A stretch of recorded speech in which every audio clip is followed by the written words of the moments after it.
Welcome to the pod. You are listening to What the Reality with me, Cashay Roberts, and this is the 2025 Wrapped podcast. I'm discussing the biggest pop culture headlines.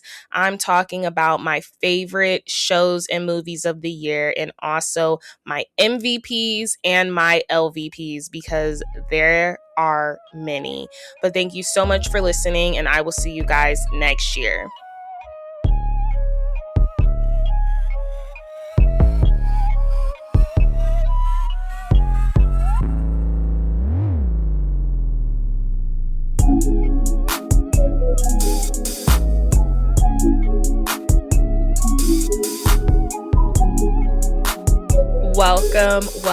Welcome to the pod. You're listening to What the Reality with me, Cashay Roberts, and this is your end of the year episode. I cannot be more proud for how far the podcast has come since I started literally April 4th, 2025. And this is the one thing I made a promise to myself to really just do. I have a lot of ideas. I'm a passionate person. I'm a Leo. I have a lot of ideas, and not that they never come to fruition, but sometimes I have too many ideas, and I've always had a knack for just like hosting and talking about entertainment and literally talking shit.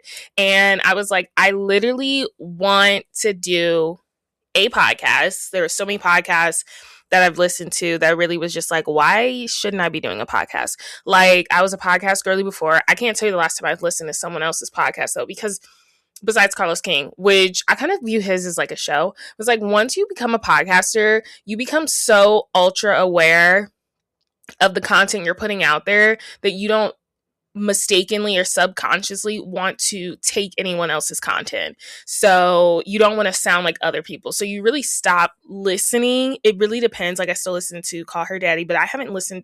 I started listening to hers once I was podcasting. I wasn't listening to hers beforehand. I mean, people that are in the same realm as me.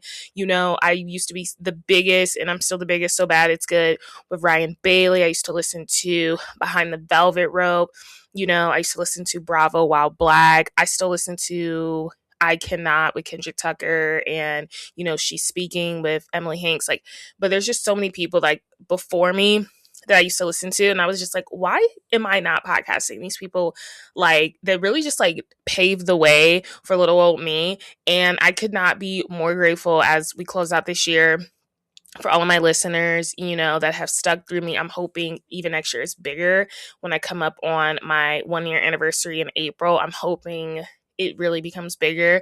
I did recently get a milestone for my podcast, but I'm just hoping the pod grows so I can leave all the other jobs I have and do this full time, which I don't know, it's like seems far-fetched, but people do it. Like, if there's one thing I would love to do is to have the podcast, you know, hopefully become, you know, a part of a network next year. I have so many goals for the pod, but thank you guys so much for listening. This is the last episode of the year. We will be back to regular programming next Tuesday. Next Tuesday with a Toxic Tuesday, and we will be back with regular programming with What's the Realities on What the Reality. Because I know we kind of left off on a cliffhanger with the Jersey Shore, and I was like, oh, I'll put it out for Christmas. I didn't do that. And then I was like, oh, I'll put it out for New Year's. I'm not doing that. Because I'm just like, let me just salivate in it. So it's like the next full week of the new year will come banging. Toxic Tuesday, What's the Reality on What the Reality next Friday. And yes, the same will still be true to catch me every Toxic Tuesday and catch me some Fridays. But yes, I'm so proud of everything that has came with the pod. And I really think like catch me on TikTok too, because I feel like the TikTok videos have been blowing up. And that's where you can really see a lot of my controversial opinions.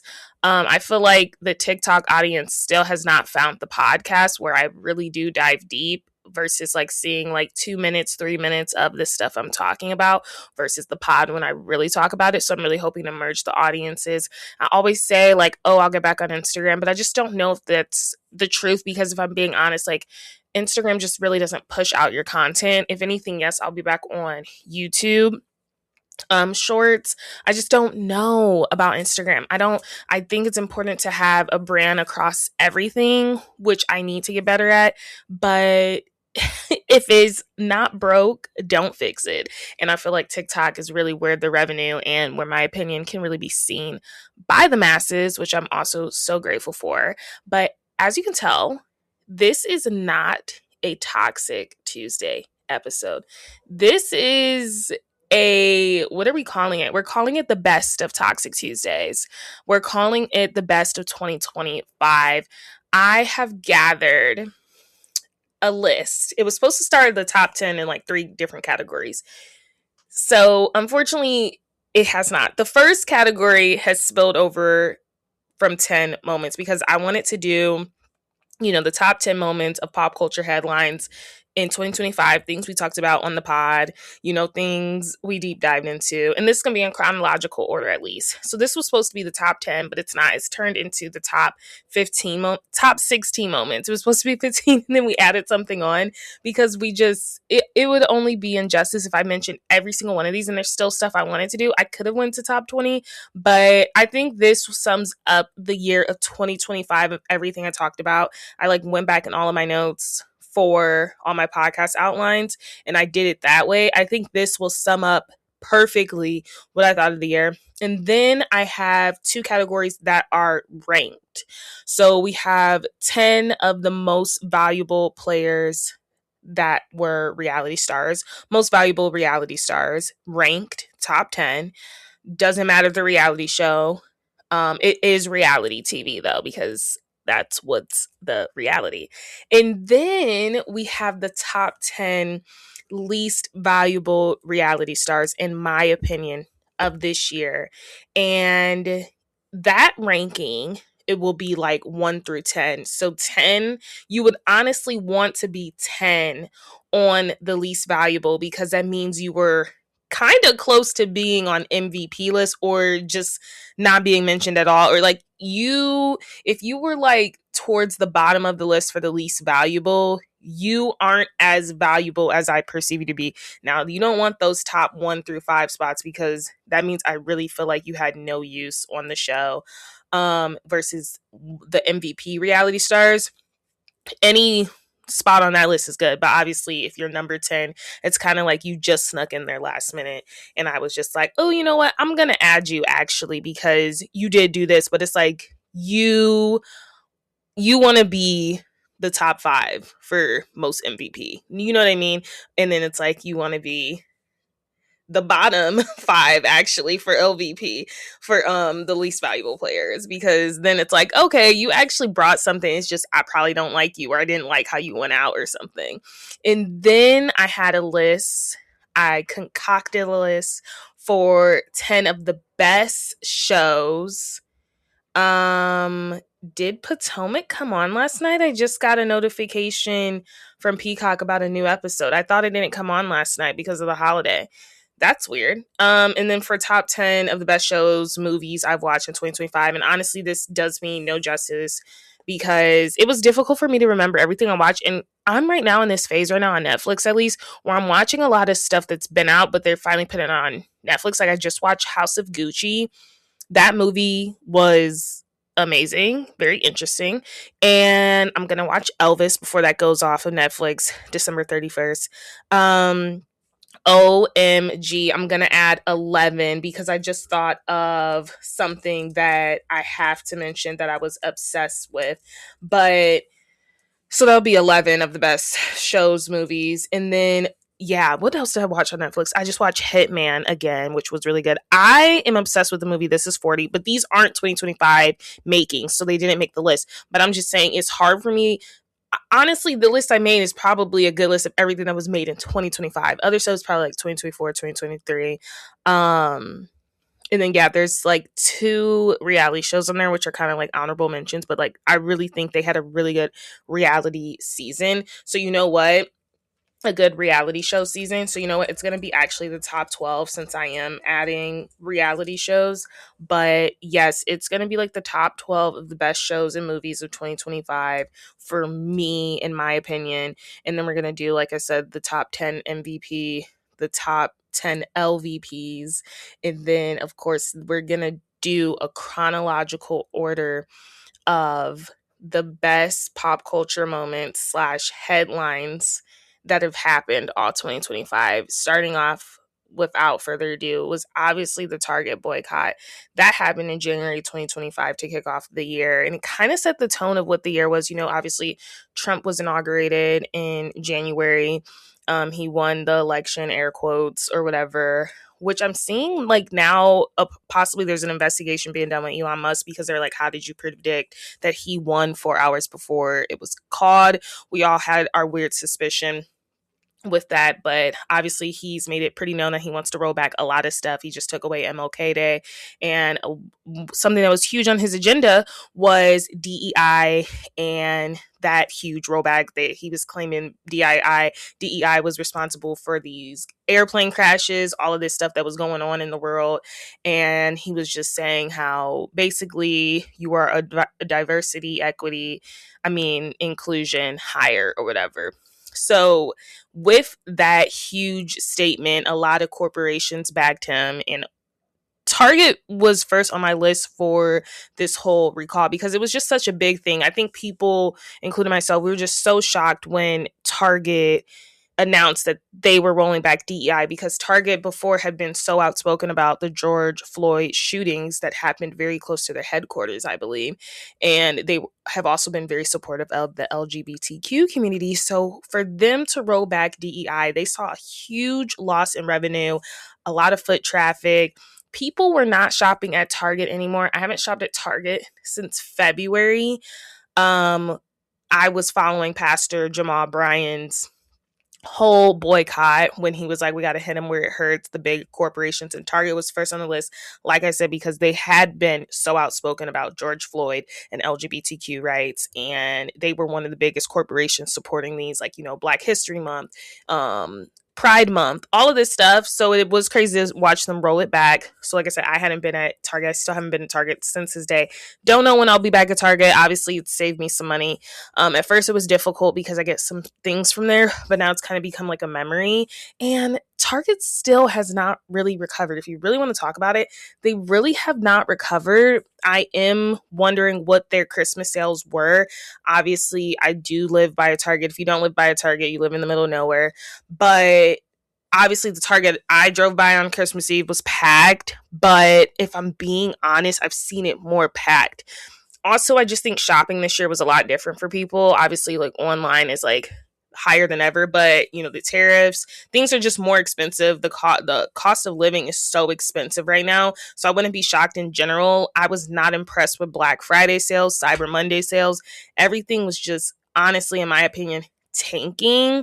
So yeah, I just wasn't really shocked when I drove by Target and I saw it was packed, but I was like, you know what, I've actually seen it more packed, especially on Christmas Eve.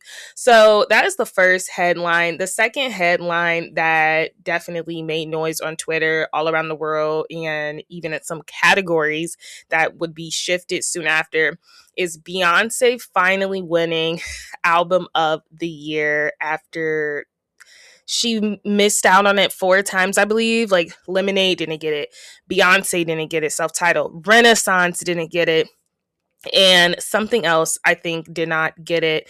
But ever since Lemonade was skipped over, a lot of people just thought that she was kind of being like blacklisted, even though like her stuff was being nominated for so much more. She was winning so many other Grammys, but she could not win Album of the Year. So she finally won it. It was for Cowboy Carter, which honestly shifted the world this year. We saw such an uptick in country music, country artists, country fashion. And we still are seeing this till today. Miss Lisa Barlow was wearing a cowboy hat in her confessional. Angel Massey from Potomac has a Western theme outfit. The ladies are throwing Western theme events on their shows. Cowboy Carter has impacted. It was a culture phenomenon. So the fact that she finally won Album of the Year was a huge thing. It was unexpected. It gifted that famous meme when she's like looking around. And yeah, and then obviously Cowboy Carter kicked off this summer. I did go to that. And it was phenomenal. It was a cultural shift for sure. And now we're gearing up for Act 3. But yes, that happened in February 2025. Next, we're moving on to another event that happened in February 2025. We're getting into the Housewives universe a little bit. So this was a crazy event that happened. Karen Huger from Real Housewives of Potomac was sentenced to a year behind bars for, this was her fourth DUI, driving under the influence. And it was like weird how they sentenced her. It was like a year behind bars and then a year suspended. So I don't know if they were trying to see like how her behavior was. Nonetheless, Karen Huger was released September 2025. She was released in time to film a quick segment, a quick clip with Real Housewives of Potomac, I'm assuming for the season finale. But that was very big news. People were shocked, and she went to prison immediately. She clearly did not serve the full year. She got out on good behavior in September, and she was at BravoCon, which was in November. Next up on the list for the best pop culture headlines that you may have forgotten, we cannot forget our good sis over there in Vogue. Anna Wintour resigned and officially stepped down as editor-in-chief. What I don't have on there is how long she was editor-in-chief, and it's going to drive me insane if I don't look it up, but she finally stepped down. Let me see how long she was editor-in-chief. Anna Wintour, editor-in-chief, stepping down. After how many years? Because I want to say it's like been like 30 plus years. 37 years. I know my stuff, y'all. I was going to say 34. It was 37 years she stepped down after 37 years. And we did get a new editor-in-chief announcement in September 2025. It's Chloe O'Malley. She was announced as the successor, and she's 40 years old. So yes, that was a big event that happened. We're just like, what direction is Vogue going in? And yeah, we're just shocked. But what I will say, Anna Wintour is still on the board for the Met Gala. So I'm wondering if this is just like her trying to launch into her early retirement and like just do less stuff that she doesn't need to, because I feel like the Met Gala still takes up like a good amount of your time, especially when it's announced. But that's like a whole year project. It's like you're kind of Santa. It's like you get ready for this event a year before the next. I think I will never forget the Black Dandyism. That was like probably like one of the best ones. I can't remember what 2026's will be, but it was just recently announced, and I'm sure she's been getting ready for that. They have to select it, all this stuff. So I don't think Anna Wintour is slowing down, but her stepping down as Vogue editor-in-chief was definitely a huge announcement. This is an honorable mention. Just Anne Hathaway's multiple projects that she had been working on, when we're going to get The Princess Diaries 3, and then we're also getting The Devil Wears Prada with Meryl Streep, the second one, which is coming out next year. So those are like kind of like hand in hand, because I think they were announced around the same time. I was like, dang, Anne Hathaway is booked and busy. Another pop culture headline that we cannot forget about in 2025, Todd and Julie Chrisley were pardoned by the President Trump. And that happened in May 2025. So, oops, I accidentally got those mixed up. That should have been mentioned before Anna Wintour. But yes, Todd and Julie Chrisley were pardoned by Trump after serving 2 years in prison after being found guilty of fraud and tax evasion. Much of their pardon, I say, was due to Savannah Chrisley's proactive work.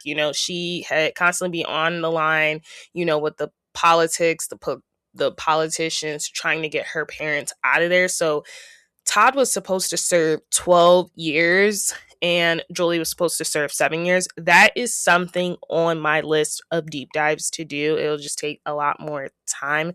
I'm hoping that they'll have a documentary out anytime soon, maybe, because I definitely want to do a deep dive on that. And that would definitely be a two-parter, because how do you mess it up? They did an interview, or Todd did an interview with Kandi Burruss from Real Housewives of Atlanta, and basically like kind of broke down, and I was understanding it a little bit, but I also feel like I was getting conned while he was saying the story. Like, he just didn't match. Like, I don't understand how you would have your friends, a good close friend, in charge of your finances and not like a true accountant. Like, especially once you start making money that you don't even know where this money's coming from, like you just got money that big, you have to have like several accountants. And it just sounded like a really sus story to me. Like, he's like, we had a trusted friend that would handle our finances, and he basically was stealing from us, and we didn't know about it until it was too late. And then they were convinced, telling us we had to go to trial, all this stuff. They never pled guilty. They always maintained their innocence, and they still maintain their innocence to this day. That's why I always say their sentence was so much heavier than Jen Shah's, because Jen Shah was only sentenced to 6.5 years. They were sentenced to 12 years and 7 years, which was 12 years in general. Just to me, is like, that's like a lot of time. But yeah, they have been out, and I know they have the new show on USA Network still, maybe, but I don't know who watches it, because I just don't know. Can you watch it on Peacock? I don't know who's watching that new show. It was supposed to show them getting out, and like, it's supposed to be like a spinoff of Chrisley Knows Best, but I don't know what's going on with that. Staying in the reality TV world, I think this was a huge pop culture headline. People were talking about it. She was getting her Ariana Madix edit for a brief time, not nearly as long as Ariana Madix did, but Paige DeSorbo announcing her exit from Summer House after how much time was it? I think she had been on for like 6-7 seasons. And, Paige DeSorbo just had a really tough year. I think Craig and her had broken up literally in December of 2024. So obviously that didn't make my top headlines, because they were not broken up when I just realized I don't even think my background is blurred out. They were not broken up when I technically started my, podcast, but they were broken up when she was supposed to be signing on for another season, but she cited her reasoning for, not signing on. She physically could not film. I think their breakup became really messy. I did a deep dive on the breakup. Make sure you tune into that. The breakup became insanely messy. They despise each other now. And I'll tell you what, Craig is still on Bravo. Paige is not. Not in a negative way. I'm just saying Paige just seemed to move on to bigger, better things. She has her pajama line, Daphne's Pajamas, which is named after her cat. Unfortunately, the pajamas are too expensive for my liking. But she seems to be doing well, and he seems to still be salivating in this breakup.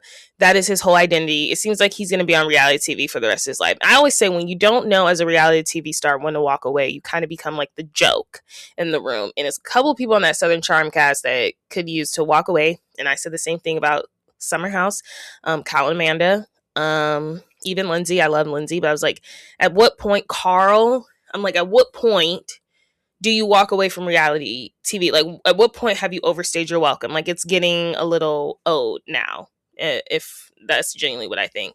But yes, her announcement really shocked a lot of people. But it wasn't shocking, because she said she was just exhausted of filming, and I don't think she just wanted to be in the Bravoverse anymore. Her and Hannah Gailey squad was doing amazing. I personally, since Paige has left, there's no shade, no tea, I haven't heard much about her, and maybe this is the life she wants to live. I did hear she was in a cameo for Devil Wears Prada, but she's been laying really low. Obviously, the Amazon Live stuff doesn't stop, but maybe I'm just not on Paige DeSorbo timeline, so maybe I'm just really not seeing it. But before, when all this was happening, I feel like I was always getting updates of what she's doing in her career, and I was like, period. But like, I'm just saying, like, now, like, I don't know what she's doing, so I hope the money hasn't really stopped, and I hope she doesn't consider ever coming back to Summer House, because it seems like they're transitioning a whole new direction with a whole new set of people, honestly. But yes, you can't really say you didn't see it coming. Obviously, we have to talk about the biggest culture phenomenon that captivated our screens this summer, caused all of our brains to rot, caused so many people to receive death threats, hate threats, and it just turned very ugly. It was Love Island season 7, which honestly stole the ratings and everything of season 6. Like, we thought season 6 was a knock it out of the park. Season 7, it was just like the egos that we got from that, the people, the fans were disgusting. Obviously, it captivated our screens all summer long, but I honestly argue it was one of the most toxic reality shows that was out. This in general, I don't know if you guys can hear the wind. It was one of the most toxic reality shows seasons I've ever watched.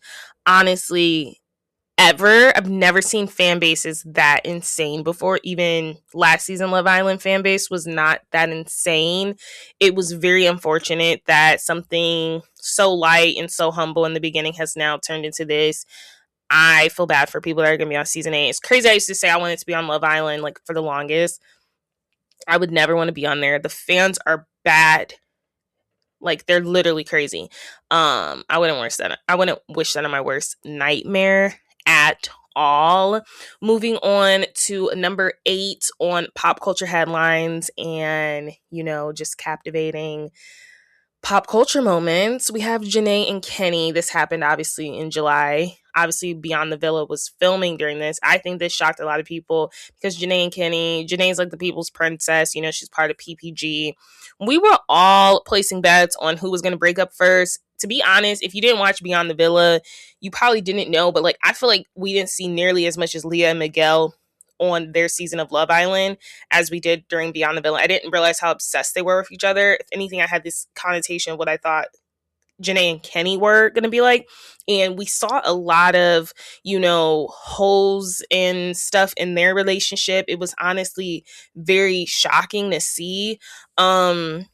It just seemed like they were not on the same page. And clearly we know they were not on the same page because Kenny was trying to scam our girl the whole entire time. He was not interested in really being in a genuine, true relationship with her. He was just using her to get the money. And there was a David Dorbeck, what's his name, guys? I don't even know what his name is. There was a party, and they were literally posting right before it. Something happened at the party. I think he got a text. She saw the text, it looked sus, and she clicked on the thread, and it was a thread with all of him and his friends talking mad crap about her skin tone, and just him, how he does not like black women, and he thought he was going to be getting paid more for being in a relationship with her. It's honestly psychotic. The way that, Janae just celebrated her 29th birthday in Turks and Caicos, courtesy of Tarte. And the way she's really risen above it all, Michelle Obama way, is honestly shocking to me. Obviously, I'm sure she went into hiding and was sick to her stomach. I can't imagine being with someone and they're saying that negative stuff about you, that disgusting, that negative is crazy, literally crazy. Number 9 on our top 16 moments in pop culture of 2025, the best headlines. This is not something I personally think is a best headline, but it is something that obviously caused a lot of social media buzz, and that's of course Taylor Swift and Travis Kelce getting engaged. That happened in August 2025. Their IG announcement was just as cringy as Taylor Swift's new bangs or whatever she got going on. I don't like bangs. It's very rare I see bangs done well, and I think I only like bangs if it's a curtain bang. But her bangs is not doing it for me, and I'll never forget their IG announcement when it's your favorite art teacher and gym teacher or music teacher and gym teacher are engaged. It was so weird. Honestly, I need to do a deep dive on Travis Kelce because his whole personality and appearance shift from being with Kayla Nicole to being with Taylor Swift, and a lot of his exes have all been black. I don't think he's ever dated a white woman, no shade, no tea, but all of his exes are black women. He enjoys the black women. To now seeing how he behaves now, it's just you literally lost the popular vote. I know that was just disgusting to watch him transform. At least be yourself, keep it a bug. Him doing a whole 180, acting like he's this other guy, and it's which guy were you? Were you fronting before, or are you fronting now, as some people would say? Number 10 on the list, we have 6 more best headlines, would be E! News getting canceled after 34 years. E! News is something I have watched literally growing up. I would record Daily Pop on Fridays, when I was in college back home from from COVID.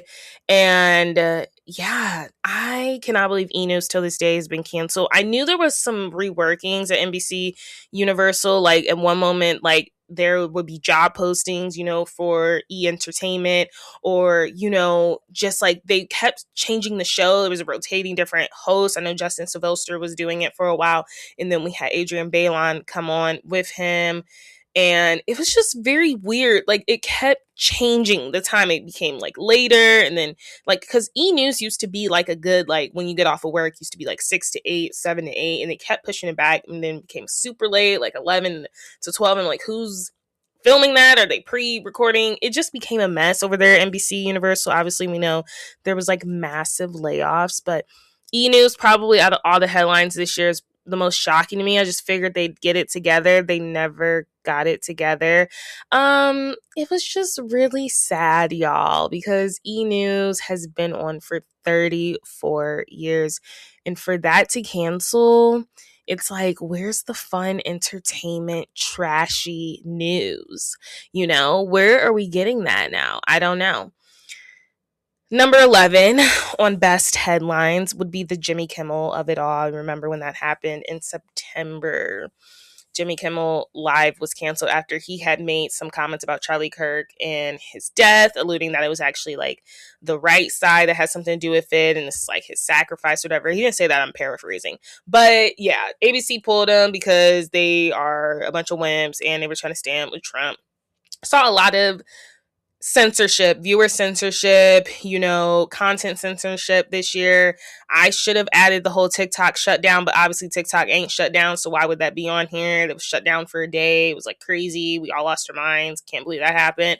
Then we all ran to Red Note, and then we left Red Note as soon as TikTok was up the next 24 hours. It was insane to lose TikTok. I will never forget that, and I don't want that ever to happen again. Good thing it's never on the table. But yeah, we're seeing a lot of censorship happening under Trump's presidency. What else is new? Just like we're seeing risen gas prices and the eggs, all this stuff. Like, it's a terrible administration.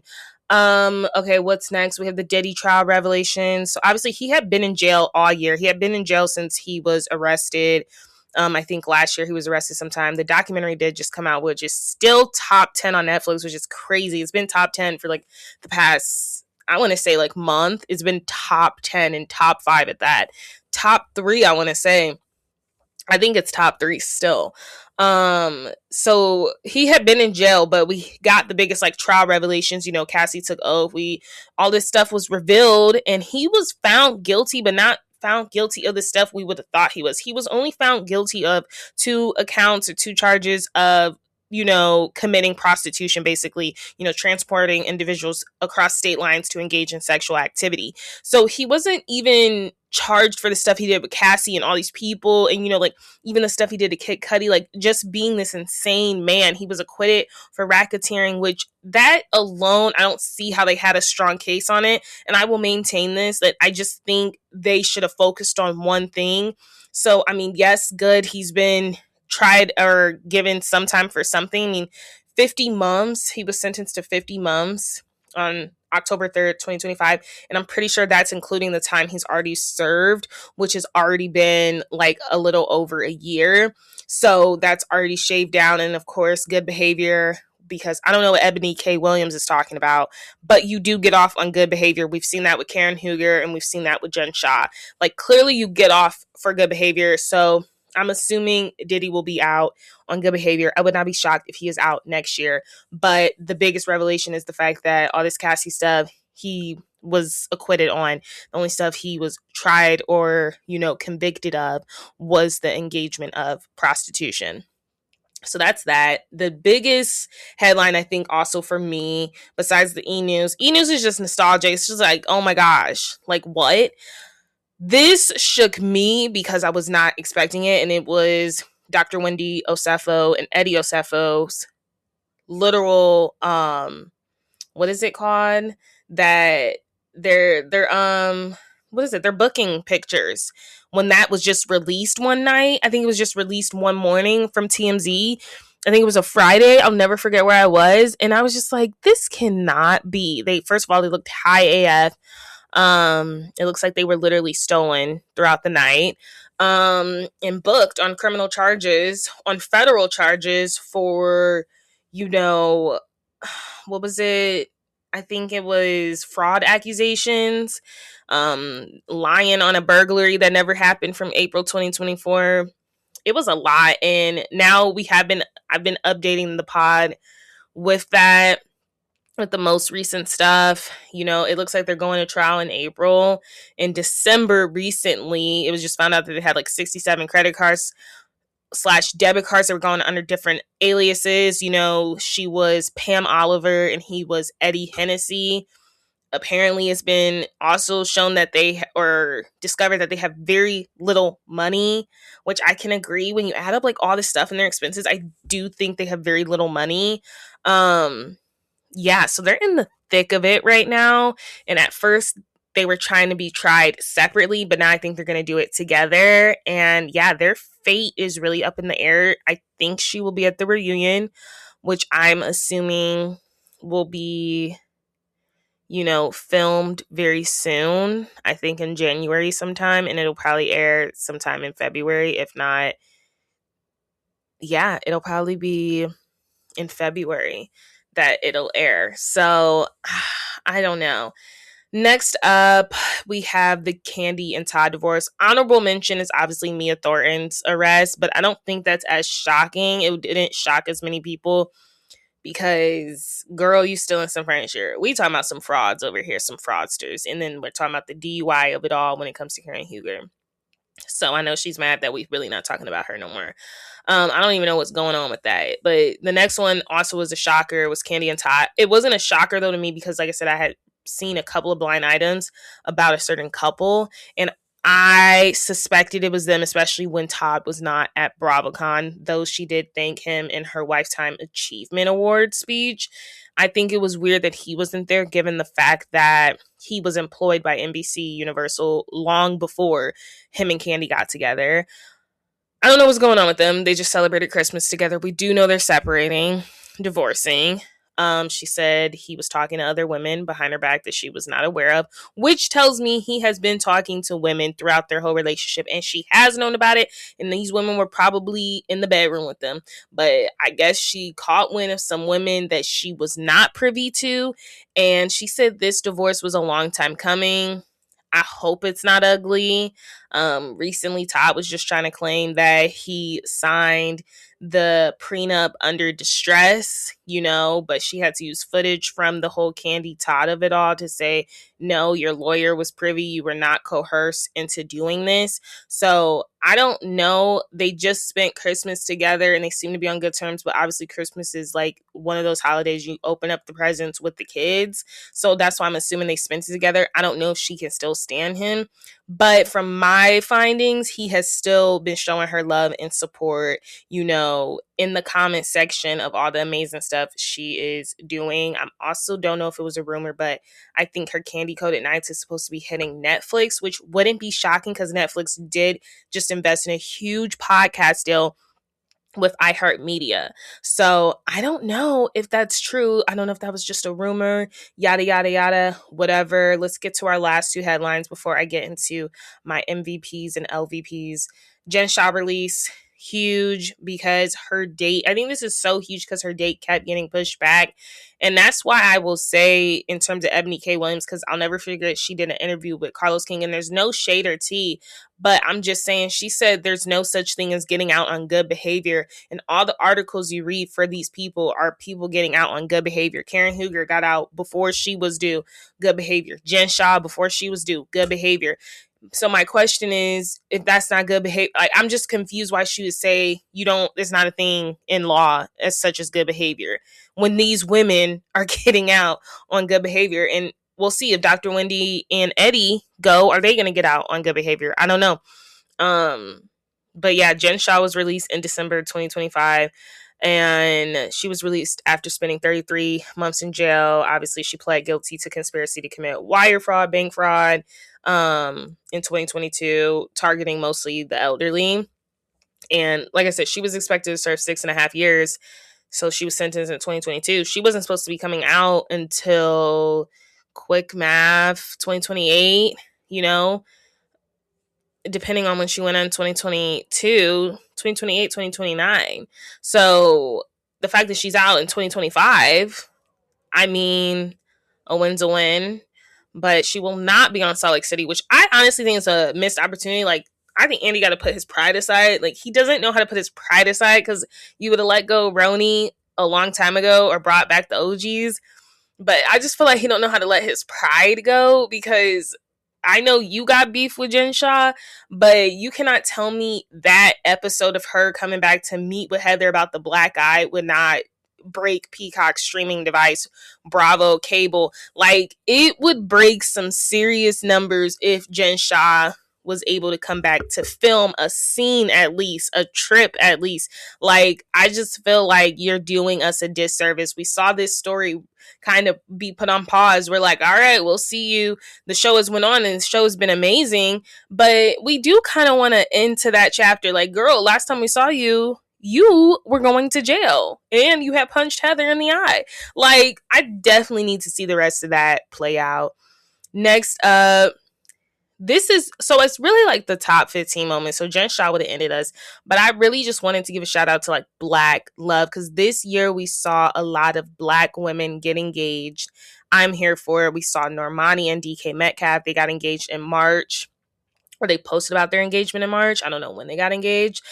Coco Jones and Donovan Mitchell. So there's a lot of athletes, like, on period. And none of these women have kids with these men, like, period. They do it the right way.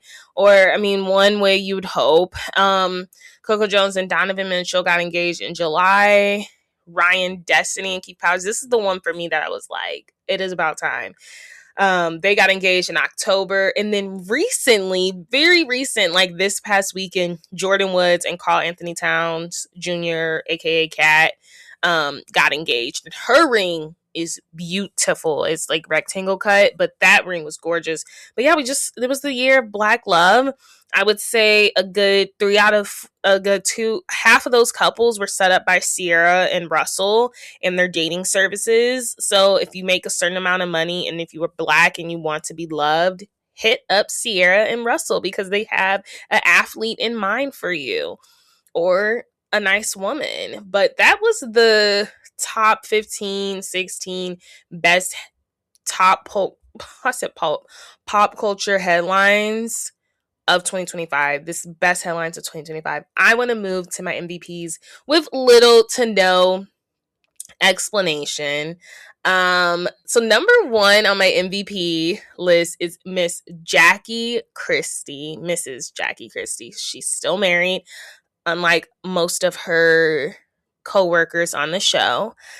Jackie Christie delivered us one of the most iconic moments. I actually am shocked we haven't heard anything about Basketball Wives. I don't know if it's in production, but she gave us one of the most iconic moments of, hitting the mess out of her daughter, Chantel. We don't promote violence. However, the way Chantel was behaving on Basketball Wives to her mom was so unacceptable. And Jackie Christie is a Leo and put her money where her mouth is. She was constantly being provoked by her daughter. And her daughter just needs therapy. Like, she just kept trying to provoke the situation. This meme GIF video has reached groundbreaking numbers. And Basketball Wives, honestly, this season was really good due to Jackie Christie. I know she hates that because she did not want to exploit her relationship with her daughter. But ever since her daughter came on, it just seemed like she had a bone to pick with her mom. It was very weird. Second up on my MVPs is Nicolandria. I had to combine them because it was a cultural shift with both of them together. Like I said, you want to be top 5. You want to be top 10 in general for MVP, because it means like you stood out in your season, whatever show you're on. Doesn't mean I like you. However, I love Nicolandria. I'm just saying that as we get down the list, because I don't like someone on here, but you can't deny her force that she had. Nicolandria are still booked and busy. They just did a cover with Glamour for the holidays. They're still booked and busy. Nicolandria has been one of the most, if not successful, individuals that have come out of Love Island. And I mean her individually, not with Nick. Love them. Third up on my list is actually, and I go back and forth, so I'm actually going to switch my third with my fourth as I'm reading this. It's going to be Stacey Rush with Potomac. If you're not watching this season, Potomac, if you didn't watch last season, Stacey is constantly on the girls' brains. They are obsessed with her. They cannot keep her name out their mouth. And you know what? I like Stacey, but I recognize Stacey is a liar. However, she's number 3. Therefore, I will say my number 4 when I look at Atlanta in total for people that was doing it. Angela Oakley, she was really like, a hidden secret. Like, we didn't really hear much buzz around Angela Oakley besides she was married to Charles Oakley. We didn't really hear much buzz of what she was doing out of the newbies. We knew out of the newbies, Britt was doing some stuff. We knew that Shamia was doing some stuff. Even Kelly started off this season doing some stuff. Man, how she failed me. But Angela was really quiet. We didn't hear much about her doing anything, really. I didn't think she would be anything. She was a lot, known for her infamous fan. I really grew to like Angela Oakley, and I think she was a really good first-time housewife. Honorable mention, Bronwyn. The only reason I'm not saying Bronwyn currently is because Salt Lake City is currently airing and I need to get a full thing, but she would be, if anything, on the MVP list. I'm going to give her an honorable mention now when I think about newbies and like sophomores. Number 5 is Huda Mustafa. I made a video on TikTok that got over 1 million views. That alone should tell you how much impact this woman has. I have not seen or heard from this woman since her scandal in October about laughing at the N-word, someone calling Alandria the N-word. That woman has been blacklisted as fast as she rose to fame. I don't know how. Her fan base is insane, but you cannot deny Huda's impact on the show. She was crazy. And, you kind of feel bad for her. I don't know what she got going on now, but that girl is number 5 on MVPs. Not saying I like her, whatever. Number 6 is Whitney Levitt from Serialized Mormon Wives. I had to go back in my notes. They produced so many seasons of Serialized Mormon Wives. They produce it like crazy because I was recapping it earlier this year. And Whitney proved to be that girl earlier this season and in the most current season. I mean, she's a real one. She's like, you know what? I want back in with the group because Dancing with the Stars is on the table. She came back in. She got Dancing with the Stars. I think she's going to be on another reality show. Whitney is that girl. She's our good protagonist. And, or is it antagonist? I always mix the two up. But Whitney, she's like a Huda. Like, it's like you can't deny her. She was on Dancing with Stars. Unfortunately, she got dumped because it was airing. Serialized Mormon Wives was airing during the same time, so the people weren't liking her. But I don't dislike her. Before I did, I thought she was thirsty. This time I'm like, oh, talk your stuff. You know what I mean? You deserve it. She was on another reality show, or she's getting something else. She's on Chicago now. You cannot deny this girl's fame and the it factor. Her and Taylor Paul, I cannot think of her name.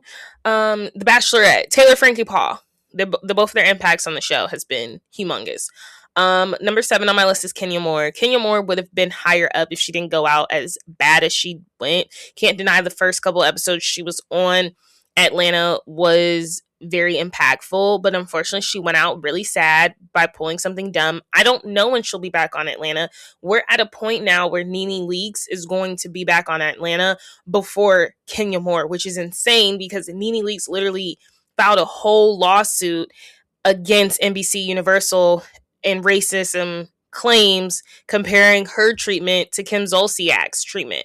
So honestly, I never would have thought that would have been that. Next up on my list, this is the only man on my list. This is Charlie from Next Gen NYC. I don't know if you guys remember Next Gen NYC. That was a good show that was out. We had Ariana Behrman. We had Gia Giudice. We had Riley Burris on there. Georgia almost made my list because I also thought she was captivating. But Charlie, I don't like Charlie, but he is an MVP of his season because the people were obsessed with him. And he went off on Georgia. I will never get that out of my head, the way he read Georgia for filth. He just wanted his DJ set, his DJ boombox or whatever, his speaker. Georgia was hopping around town, not trying to give it to him. She had other parties and she had no speakers, so she was trying to hold on to that boombox. And Charlie called her out. I think Next Gen NYC has honestly Next Gen NYC and or not even Vanderpump, Next Gen NYC and Southern Hospitality have filled kind of the void of Vanderpump for me. Therefore, I don't even need the VPR reboot. No one's talking about it. Vanderpump Villa is terrible. I don't think we need VPR anymore. I don't know why we don't just let reality shows be that. You know, America's Next Top Model ended. Jersey Shore ended. The Hills ended. The shows are supposed to end. We don't need to keep rebooting them. Roni should have ended, or give the girls a long pause. All the girls get a pause. Bring them back. The reboots are not proving to work. The only reboot that's proving to work and is next on my list is Kimora Lee Simmons. And that is a person that is amazing, not on an ensemble cast. I can't even imagine her in an ensemble cast because she is so amazing. Kimora Lee Simmons snuck into my list because I've been watching Back in the Fab Lane, and that show has been amazing. It's been very wholesome, and it's a family show we need that's not the Kardashians. I don't even know who watches the Kardashians still. People watch it, I know they do, but like, I don't know. Kimora Back in the Fab Lane has been really nice, very wholesome to watch. And then number 10 on my list, I have to give somebody from Salt Lake City, because Salt Lake City is nonstop breaking. I'm going to give it to Lisa Barlow because the girls can't stop talking about Lisa Barlow.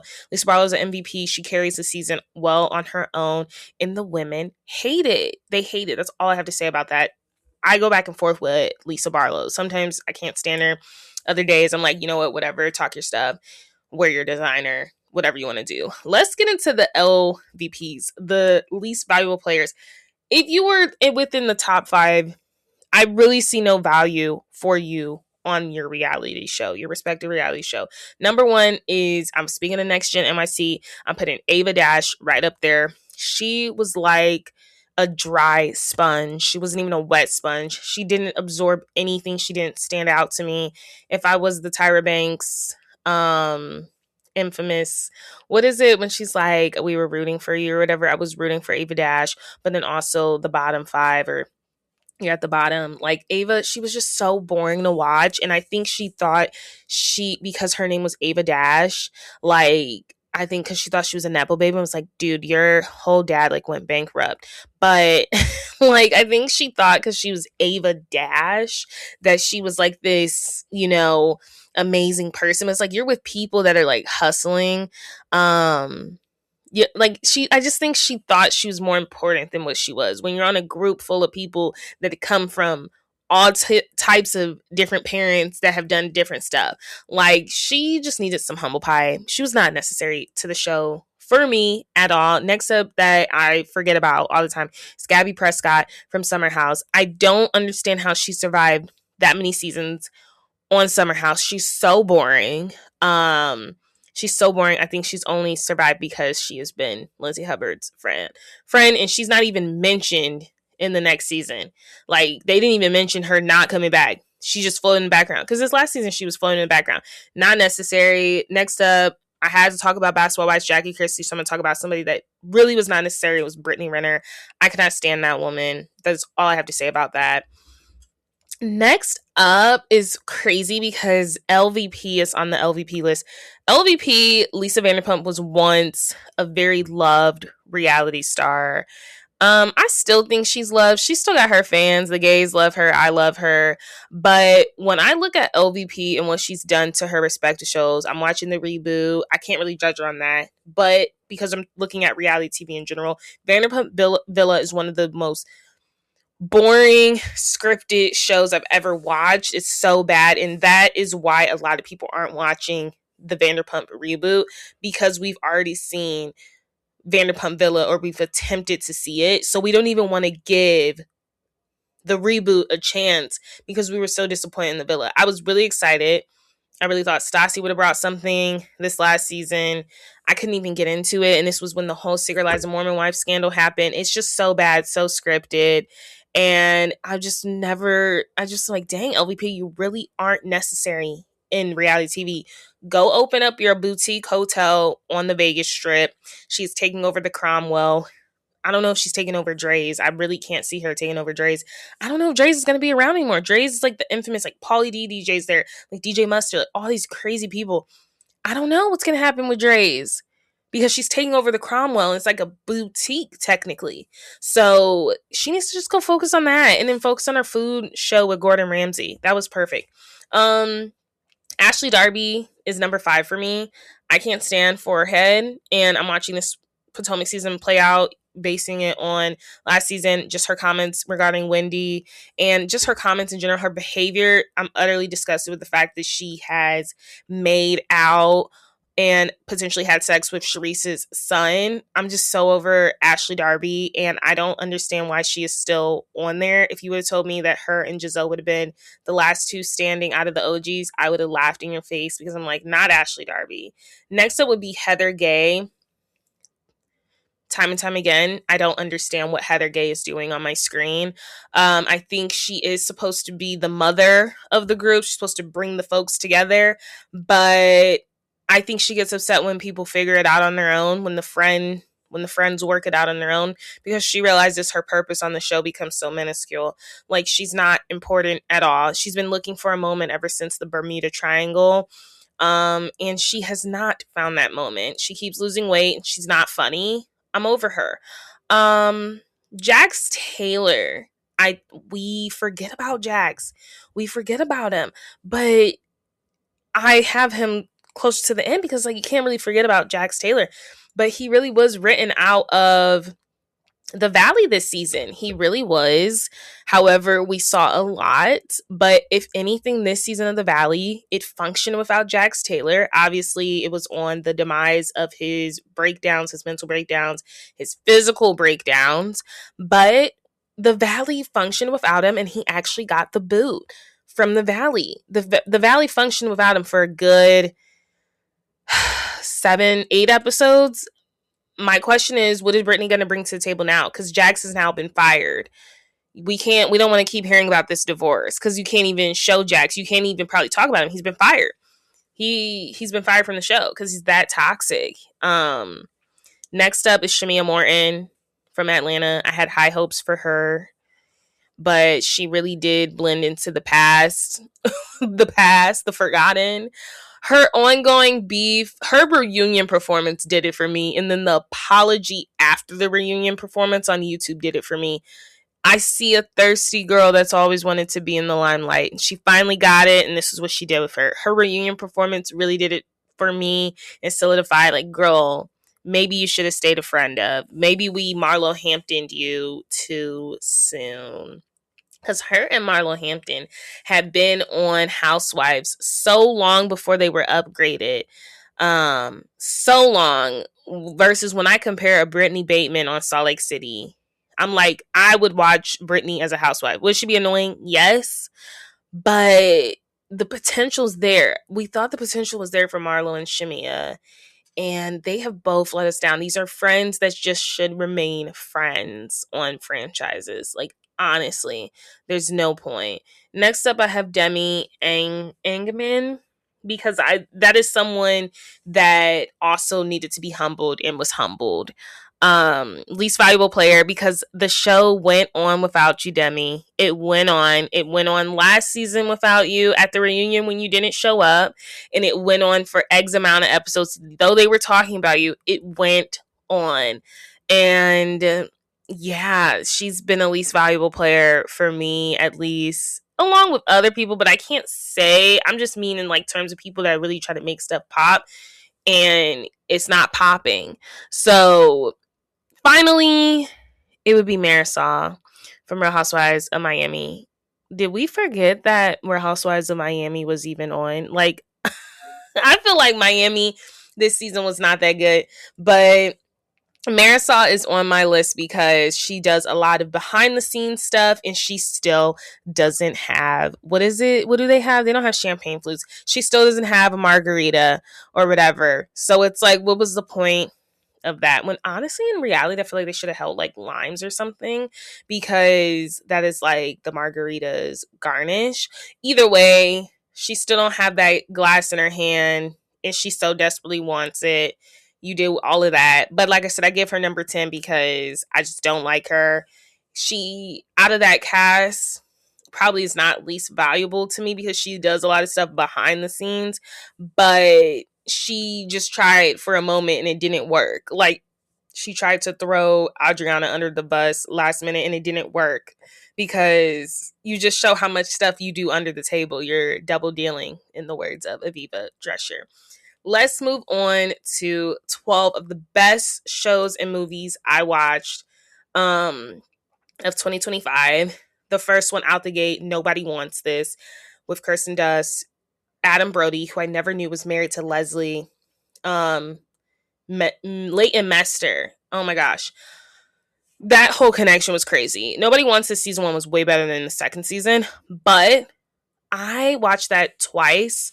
Nobody Wants This was one of my favorite shows I watched, and I'm so glad I watched it when I did because I wanted to watch when 2 seasons were out.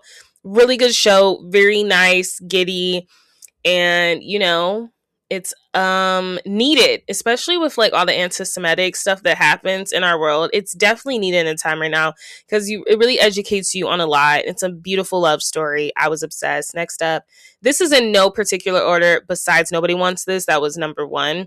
One of my favorite reality shows this year was Next Gen NYC. Give me 10 spinoffs, which it looks like they're already giving me one. Next Gen LA will be happening. I'm really excited to see that cast. Some Beverly Hills folks, some Beverly Hills kids will be on their Housewives universe. Next Gen NYC was a really good show. I think it really embodied the hustle culture of New York. And, you got to get it while you can. And I like the dynamic of the group. And I'm excited for the second season.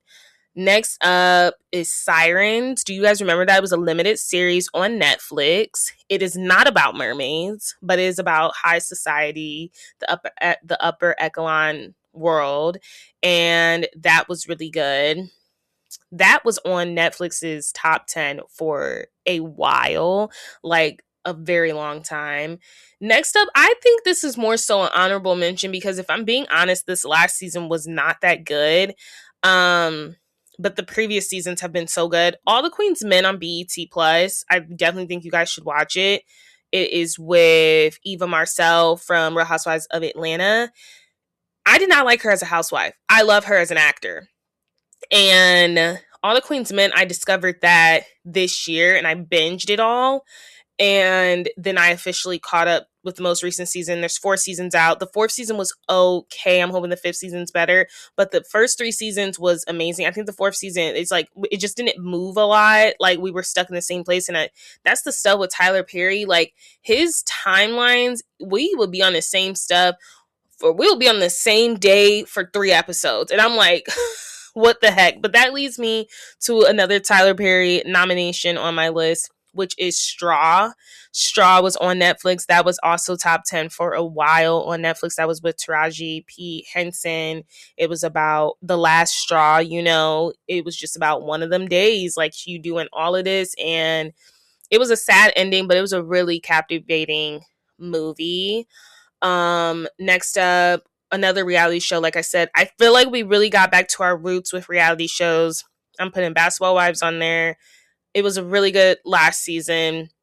And I'm also putting Real Housewives of Atlanta. That is a reboot, a soft reboot that took their time. We kept Drew Sidora. We brought back Portia. Drew Sidora and Cynthia Bailey were kind of like the only people from last season that were coming in, and obviously Kenya Moore, but that didn't last long.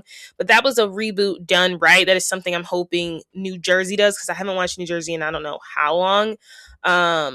A recent watch for me on Netflix was The Beast in Me. That was a really good limited series. That was trending on Netflix for a good minute as well.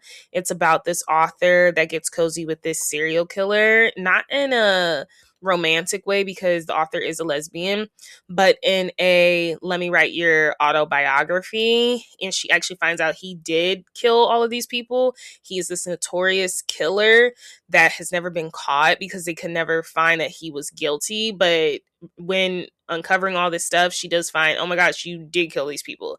So The Beast to me was a really good watch. Another reality show I had on there was Kimora Back in the Fab Lane. I'm still currently watching it, but I just said it was like so good and refreshing to see Kimora Lee Simmons back on my screen. And it's just so nice to see a good family show that doesn't seem fake. Like there's some real stuff, but it's not always real. Like it's very lighthearted. It's just really good. I'm really liking Kimora Back in the Fab Lane. It was really fun to watch. And Southern Hospitality, they had a really good season. And Southern Hospitality is an example of we didn't think it would get far. The first season was terrible. Second season, we like, okay. Third season, oh, y'all have found y'all footing. That's why I said, I don't know. Maybe we'll give VPR another chance. You know, Southern Hospitality is a spinoff to Southern Charm. Younger, hip, hotter. Maybe we should have kept the VPR cast in a Southern Charm way, but I just don't think any of us are interested in Sheena Shea and Lala Kent, even though she's going to be on The Valley, whatever. But Southern Hospitality has found their footing. Southern Hospitality and Next Gen NYC, the first season, really knocked it out the park. Bravo so much was not expecting Next Gen NYC to knock it out the park. They were trending on Peacock for a while. It's just a good show, and I agree with Southern Hospitality. And then finally, Welcome to Derry was honestly one of the best horror series I've watched. I think it's going to be 3 seasons. It is the origin story of It the Clown and basically how this all started. It recently just went off. It was on HBO Max. That was really good. And I cannot end my 2025 recap without the huge notion and node to Sinners with Michael B. Jordan, Haley Steinfeld. She just announced her pregnancy, period. She's gorgeous. But that movie, I've watched it twice in theaters and I've watched it once on HBO Max. I watched that movie 3 times. I probably will watch it again. It is such a good movie. I think I've watched it twice on HBO Max. When it came out on HBO Max, I was like, period. Sinners was the best movie of the year. I anticipated to win a lot for the Oscars. You know, I anticipated to win big next year, and I'm hoping it does. I think it's been nominated a lot. Ryan Coogler did an amazing job. But Sinners was my movie of the year. I loved it so much. And yes, that was my 2025 wrapped for the podcast. The biggest headlines, the biggest pop culture moments and phenomenons. We discussed it all. I will see you guys next year. Happy holidays and talk to you soon.